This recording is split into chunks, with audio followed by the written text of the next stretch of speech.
За хүн тэрэн амарцсан уу?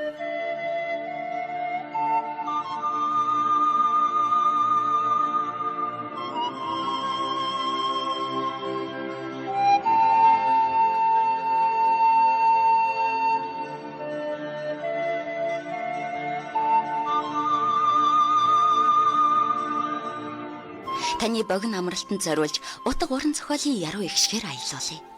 Та унших хэрэггүй, зүгээр л сонсоорой. Цай уух зур радио нэвтрүүлэг. Самцон өрхөмд сонсогчдоо та бүхэндээ өдрийн мэндийг хүргэе. Их Монгол радио сонсогч та бүхэндээ ажлын өдрийн даваа лавг баасан гараг бүрийн их үдийн 14 цагаас цай уух зур утга уран зохиолын цаг нэвтрүүлгээ өрхөн барьдаг байна. Бид энэхүү нэвтрүүлгээр зохиолч Сэрчин Огтой Үүр цайхын их хүн бодит амьдралаас сэтгүүлсэн хайрын дуучийг зурлаар та бүхэндээ өргөж байгаа. Ингээд энэ өдрийн зохиолын үргэлжлэлийг та бүхэн шууд эфирээс хүлээн сонсноо.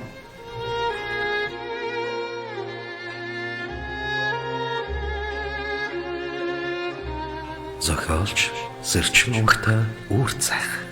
Зохиол их хүн бодит амьдралаас сэтгүүлсэн хайрын тууч 2 дугаар дэвтэр 39 дугаар хэсэг. Хашааны хаалга онгоожод цээж нүцгэн шахуу ир уур савсуусаар гарч ирэхэд ийш тийш харснаа. Гүчи юу машин давуулаад ирвэ? Энэ үү? Би мэдэхгүй. Мэдрэл нуутай юм. Араас арай л мөрөгч гисэнгүү. За тэр яах вэ? Алуу орцгоо. Ингэж гарч ирсэн хүнийг мөрлөх нь холгүй зөрөөд орлоо. Тэдний хажуугаар хоншгүй занд ухсгийн гүйсээр байшин руу орохдоо нүрэндээ маск зүгээд орлоо. За юм аваад ирсэн үү? Тэгсээ би өөрийнхөө хувийг аваад шууд явлаа. Харин чи хүмүүсийг нь алж болохгүй шүү.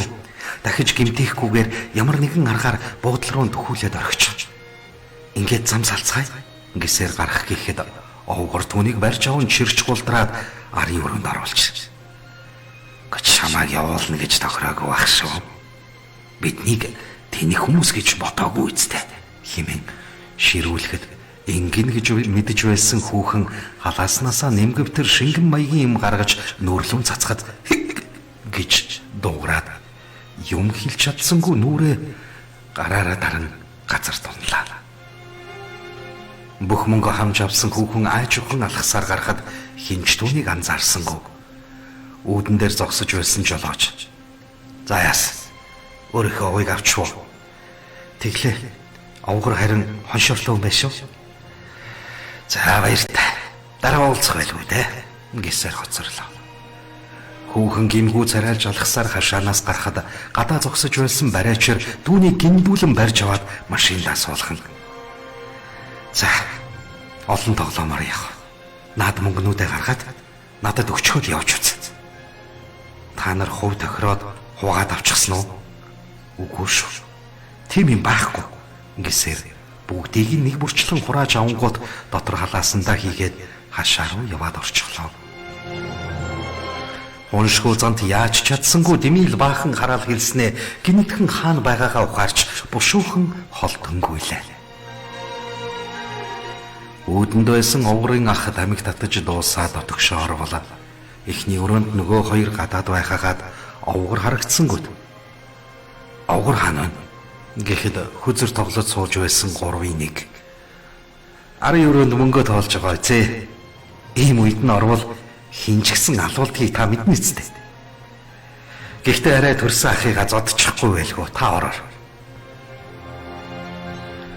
Арын өрөөнд орвол нөгөө мөнгө тоолж байх ёстой хүн нь ухаан алдаад унчихсан ямар ч мөнгө харагдсангууд сая л хүүхэнд чадвалснаа ойлгоод "Гүй хөөе малнуудаа. Овгорчийн дүнхэж байхад юугаа хийгээд сууж идэг гудрангууд бай. Гараач та нар" гэж шангаар ашгарахад хоёр гадаадыг харахтаа хүзэр тоглож суусан 3 ир үүдээр хальж гачхад "Өө муу харнавш" гисээр гүйлдэн арахад тэдэнтэй зөрөөд барайчаар орж ирлээ. "Гүй энэ бас юу хүн бэ? Хин ч мал дуудсан" гэхэд юу ч дуурсангүй үүдээр шагаатал нөгөө хоёр гадаад хүлээдээ цусандаа утгалдан сууж байгаа харагдлаа. Хөөе. Ийш орж болохгүй. Хилээд тухд яах гээд байгаа юм бэ? Алуу та хоёр гараад нөгөө хүүхнийг аваад бариад ир. Би энэ муу малыг сургаад өгье. Гисээр дөхөж ирснээ хөдөлж чадсангүй өөрөө хойшоо ухран таг гацчихлаа. Барайчир имчилгээ хийж байгаа тул хүмүүстэй тулж зодоон зохион үсэхийг бодсонгүй. Биеэсээ холдуулсан төдий яжаа. Гэтэл цаад өрөөнөөс ухаангүй болсон оврыг ахын чирсээр гаргаж ирснэ. Сая машинд сууж байсан залуу харж хаад. Хөөе малаа. Чи бас энд юу хийж байгаа юм? Энэ тэрүүгээр тэнвчлээ. Юу гайхаа яваад байгаа гэснэ. Диваны хажууд газарт хөшөөл суучихсан нөгөө хаалга тайлсан эрийг харангуут дүүгээ орхичхол олон том үггүй шууд л дайраад ирэхэд барайчир хажуу тишээ зайлсхин явуулсан гарыг нь дагуулan мушигхад диваны хажууд суугаа эрийн хажууд очиод бас хөсчихлөө. Энэ бүгдийг харж байсан гадаадууд нүрэндээ масктай эрийг хотолныг аврах хүн ирэх болол та гэж болон гадаад хэлээрээ туслаарай бидэнд туслаарай гэж арай хихэлцгийх нь өрөвдөлтэй харагдана. Барайч өргөн тойрныг харж байснаа унсан эрийн төрөвч бололтой зүйлийг халаасанд байгааг нь харж хаад авч нэгжүүл баахан доллар гарч ирэхэд энэ эдний мөнгө бишээ гэдгийг мэдээд шууд л хурааж аваад оврын гүрээг дарж үзвэл хагас цаг орчим ухаан алдуулдаг амьсгал боогдуулагчинд хордсон байдалтай хэвтгэхэр нь. За цагаагүй болол та. Энэ хоёр хүнийг хурдан авч явахгүй бол гойгүй. Цагтаа дуудаад юм яхаа. Би өөрөө л орооцолтно. Дээрэс нийтний хамсаат нь тэнд байдч мэднэ. Гэж сэжгэлснээр мөнөөх гадаадуудыг аваад машинд суулган хүүхний зүхтаасан зүг рүү хөдлөлөө. Хөдлөөд удаагүй байтал өнөөх хоёроор хүүхний хөөгөөд хариугүй гүйцхийн даваан дээр дөхөж очив. Алуу машинд хурдан суу. Хоншгүй замтай маш сэргэлэн хүүхэн байлаа. Машины явал дунд харайж суугаад хурдан яваарай гэж хэлэхдээ хойно суугаа хоёр гадаад хүнийг анзаарсангүй.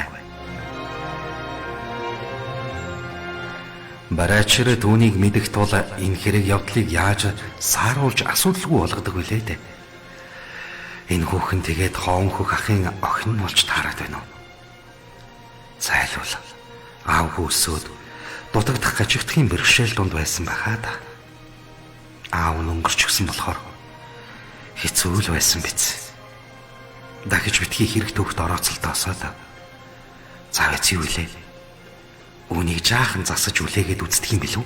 Гэхдээ төмөн янзын бодол толгойд нь уралдаж байх оронд ард суулсан хоёр гинэт дуурахыг нөгөө хүүхэн сонсоод бондгос хитлээ зочоод "Йох, ард хүмүүс байсан юм уу? Йой, намайг хөтөлмөн зочоолоо." Гэхдээ арайтай л нүрний маска тайлаад хаячихсангүй эргэж харлаа. Түүний өдөөс ноён Нефн Герман хоёрын ногоонууд их л таньдаг хүн байх чинь гэсэн аятаа ширтэж байхаар нь бушгүйхэн урагшаа хараад за би ингэсгээд буугаад өөрөө зам өрөө отъё тоо гэсээр түүний хурдаа удаашруулах хооронд үсрэн буугаад гүйсээр одлоо. Хүний зам төлөвийг засах, орчны бохирдлыг нь арилгах био эрчмийн заслыг багч гисэн хийж амьдсан барайчир. Удмын бохирдол нөлөөлсөн байна шүү. Одоо гайгүй баха гэж болцсоор хоцорлоо.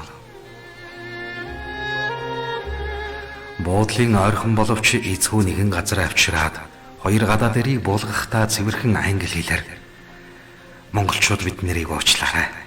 Айлч газар муу хүмүүс байдаг шиг манайд ч бас бий. Гэхдээ тийм их бишээ. Та нарын хөлийн гэмтлийг би нэг хараадах юм" гэснээр машиныхаа суудлаас нэг маарал гаргаж ирээд "Та хөлөө энд тавьж болох уу?" гэж хэлэхэд хөөрхий гадаа дээр "Үгүй, би имлэг яммаар байна. Та хөрөхөд өгөөч" гэж бандайтал хавцсан хөлнөөсөө болоод яраглан гуй байж гуйлаа.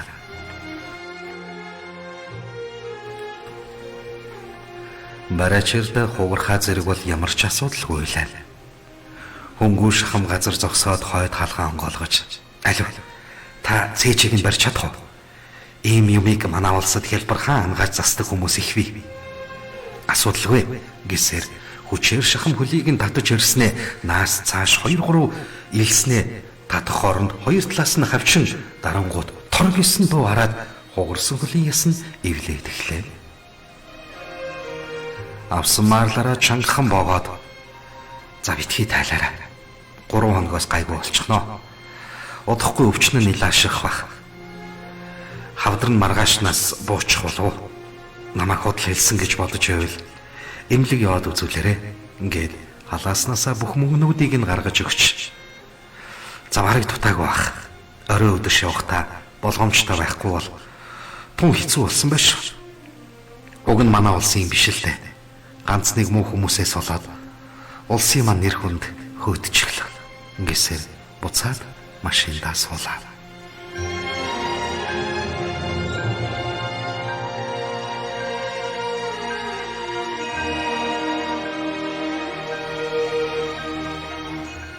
Дөрөвдүгээр хэсэг. Ноён Гермагийн цээжийг барьж байсан Ньёфны нүдэн дээр харсаар байтал хуурсан хөлийг нь янзлахдаа өмдийг нь хойш хайчлаад хавцсан том хөлийг нь эвлэг нарахгүй дарж эвлүүлээд боосонд амаан ган гайхаж нүдийг нь хартал нэг л танил царай харагдах шиг болоход болсон явдал зочирдсондоо нэр оноо чадсангүй байсаар хөдлөгт нь гинэт түүнийг таних шиг боллоо. Буудлын оролцоо тэднийг авчраад за одоо бооцгаа. Саяны хүмүүсийг би нэлээд гимтээчих шиг боллоо. Та нар цагдаад хэлвэл таагүй хэрэг болж бүгд л асуудалд орох байх. Би та нарыг ирсэн зорилгоо бүтээгээд амар тайван буцаасаа гэж хүсэж байна. Манай эндхийн цагдаа нар дотор ч гэсэн эвгүй хүмүүс байж мэднэ. Хэм итгэв. Хаа газар л байдаг л та. Юутаач та нарын хөлийг 3 хоногийн дараа ямар ч асуудалгүй идэгнэ гэдэгт би баталгаа өгч чадна шүү. Эстэгвэл гомдол гаргаж болно. Гэхэд Ньёфн ухаалаг хүн байсан учраас арга сэдэж. Гэ та англи хэлээр хизээ ингэж сөрхий ус цас шиг ярьж сурсан юм бэ. Бидний тусалсанд их баярлалаа. Монголыг аялахад хамгийн тохиромжтой улс гэж аяллаа нэр бүхий захим хуудсан дурдсан байсан болохоор тун их итгэж байлаа. Азар та тааралдаж бидний амийг аварлаа. Ингээд би Америкт сурч байсан юм аа. Сайхан сэтгэлтэй муу хүмүүс аль-аль нь дэлхийн өнцөг булан бүрт байдаг гэдгийг агуу эрх чөлөөний орон Америкаас ч гэсэн мэдсэн дээ. Гэхэд нэгэн туурсан хөл хэвэндээ орсон учраас зовлол нь илт хөнгөрсөн ноён Герма зөөрмөглөж байгаа дамандаа барьж ирээ. Чамайг бид ямар их хайваа. Чи яг мөн бэ?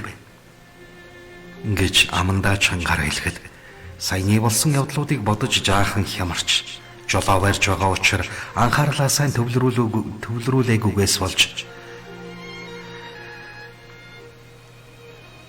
түүнийг таньчлаа хэмээн эргэж харлаагүйгээр үгүй ингэж артж байхад танилгүйч ахав те.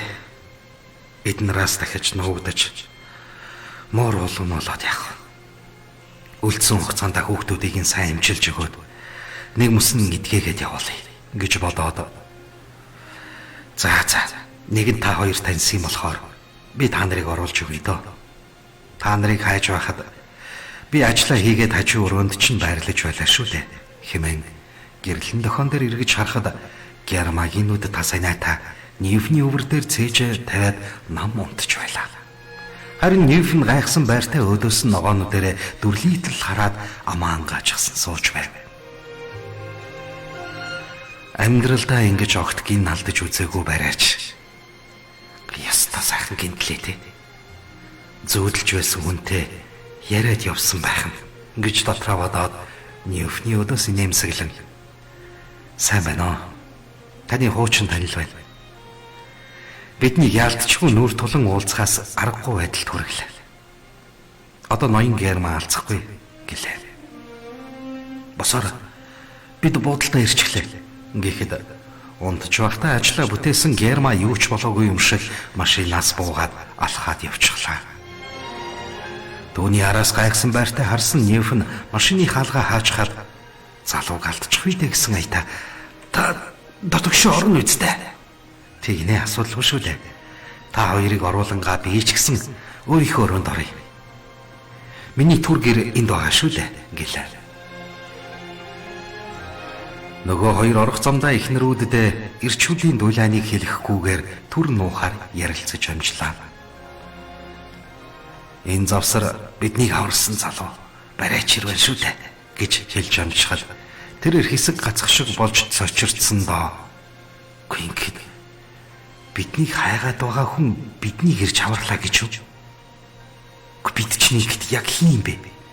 Химэн бид гэдгүүгийг олон давхцуулан хэлэхдээ машиндаа үлдэж орохдоо орчин тойрныг хялмгайлан харж аюулгүй гэдгийг нэгтлаад бууж сурсан барайчрыг бууж ирэхэд нүр хөөд нь хараад сая итгэж сайн байна уу? Таны хайж бид хөгөөч ирж байна шүү дээ. Олддгүй хүн чинь биднийг өөрөө олоод ирлээ шүү дээ. Гэхдээ тэр бүхий л амь насыг нь дээрэмчдээс авран хамгааллаа гэж тун их талархаж баярлсан шинжтэй хэлэхэд бид уулзалддаг сайхан өдөр боллоо. Миний хувьд ч гэсэн та хоёртай уулзаж байгаад удахгүй танаа гэр бүлтэй уулзах гэж буйда төөл их баяртай байна хэмээн хариулаад за одоо хурдан орцгоё. Гадаа удаан зогсож болохгүй байхаа. Бидэнд ярилцах цаг их гарах байх. Ингээд тэднийг дагуулсан дотгошоо орлоо. Цагилгаан шатанд суусны дараа өрсдийн давхартаа очиод аажуухан зогсоход гинэт хөлөө анзаарсан гермад алдаж "Гү миний хугарсан хөл зүгээр болчихж" гэхэд түүний дохооноос нь түшиж байсан барайчээр "Одоохондоо итгэв. Хөөсөн байсан учраас та анзаарсангүй. Өөрөө шууд явчихлаа. Аль болохоор хөдөлгөөнтэй байх ёстой шүү. Сууж болохгүй.